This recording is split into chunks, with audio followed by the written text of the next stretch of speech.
Exodus 21, ordinances for the people. Now these are the ordinances, laws, which you shall set before the Israelites.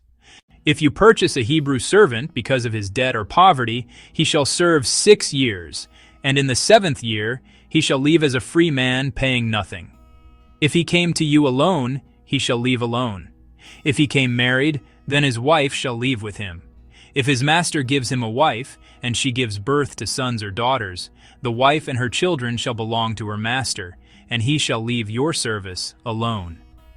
But if the servant plainly says, I love my master, my wife, and my children, I will not leave as a free man, then his master shall bring him to God, that is, to the judges who act in God's name. Then he shall bring him to the door or doorpost. And his master shall pierce his ear with a strong needle, and he shall serve him for life. If a man sells his daughter to be a female servant, she shall not go free after 6 years, as male servants do.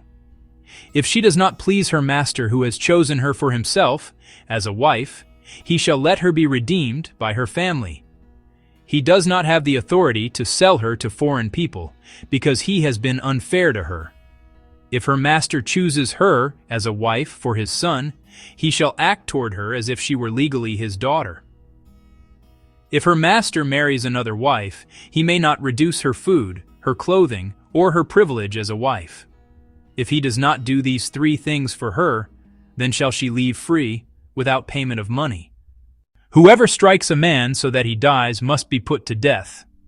However, if he did not lie in wait for him, but God allowed him to fall into his hand, then I will establish for you a place to which he may escape for protection until duly tried. But if a man acts intentionally against another and kills him by design through treachery, you are to take him from my altar, to which he may have fled for protection, so that he may be put to death. Whoever strikes his father or his mother must be put to death. Whoever kidnaps a man, whether he sells him or is found with him in his possession, must be put to death. Whoever curses his father or his mother or treats them contemptuously must be put to death. If men quarrel and one strikes another with a stone or with his fist, and he does not die but is confined to bed, if he gets up and walks around leaning on his cane, then the one who struck him shall be left physically unpunished. He must only pay for his loss of time at work and the costs of treatment and recuperation until he is thoroughly healed. If a man strikes his male or his female servant with a staff and the servant dies at his hand, he must be punished. If, however, the servant survives for a day or 2, the offender shall not be punished, for the injured servant is his own property. If men fight with each other and injure a pregnant woman so that she gives birth prematurely and the baby lives, yet there is no further injury, the one who hurt her must be punished with a fine paid to the woman's husband, as much as the judges decide. But if there is any further injury, then you shall require as a penalty life for life, eye for eye, tooth for tooth, hand for hand, foot for foot, burn for burn, wound for wound, bruise for bruise. If a man hits the eye of his male servant or female servant and it is destroyed, he must let the servant go free because of the loss of the eye.